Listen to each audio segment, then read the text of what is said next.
Module 9. Game Score Dashboard.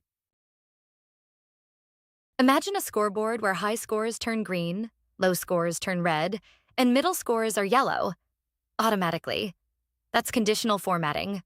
Excel magic. Highlight your scores. Click Conditional Formatting in the Home tab. Pick Color Scales. Excel paints the best scores green, the worst red.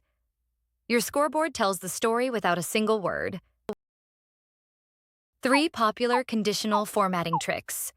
Color scales, red to green. Data bars, mini bar charts and cells. And icon sets. Arrows, traffic lights, stars. Pick what fits your data. Mini project. Make a game score dashboard for your favorite game. 5 players, 3 games each.